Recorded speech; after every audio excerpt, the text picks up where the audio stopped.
வணக்கம் குழந்தைகளே. இன்று நாம் திருக்குறளின் 4வது குறளை பார்க்கப் போகிறோம். குறள் வேண்டுதல் வேண் டாமை இலானடி சேர்ந்தார்க்கு யாண்டும் இடும்பையில. குறள் பொருள். இந்த குறள் சொல்லும் பொருள் என்ன தெரியுமா? எந்த ஆசையும் இல்லாமல் எப்போதும் அமைதியாக இறைவனை நினைத்து நல்ல வழியில் நடக்கிறவர்களுக்கு எந்த இடத்திலும் துன்பம் வராது. அவர்கள் வாழ்க்கை எப்போதும் அமைதியாகவும் நிம்மதியாகவும் இருக்கும். ஒரு கிராமத்தில சின்ன குமார் என்ற ஒரு சிறுவன் இருந்தான். அவன் எதையும் அதிகமாக ஆசைப்பட மாட்டான். இருப்பதை போதும் என்று சந்தோஷமாக இருப்பான்.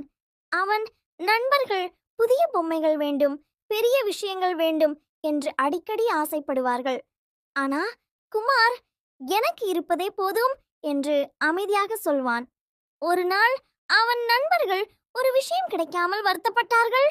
ஆனா குமார் அமைதியாக இருந்தான். எந்த கவலையும் இல்லாமல் தன் வேலையை சரியாக செய்தான். காலம் போக போக குமாரின் வாழ்க்கை மிகவும் நிம்மதியாக மகிழ்ச்சியாக இருந்தது. குழந்தைகளே, அதிக ஆசை இருந்தால் கவலையும் அதிகமாகும். ஆனா அமைதியான மனமும் நல்ல எண்ணமும் இருந்தால் வாழ்க்கை ரொம்ப சந்தோஷமாக இருக்கும். வேண்டுதல் வேண்டாமை இலானடி சேர்ந்தார்க்கு யாண்டும் இடும்பையில. நாமும் அதிக ஆசை இல்லாமல் அமைதியாக வாழ கற்றுக்கொள்வோம். மீண்டும் ஒரு அழகான திருக்குறள் கதையுடன் சந்திப்போம். வணக்கம். டைனி டூன் ஸ்டோரிஸ் சப்ஸ்கிரைப் பண்ணுங்க.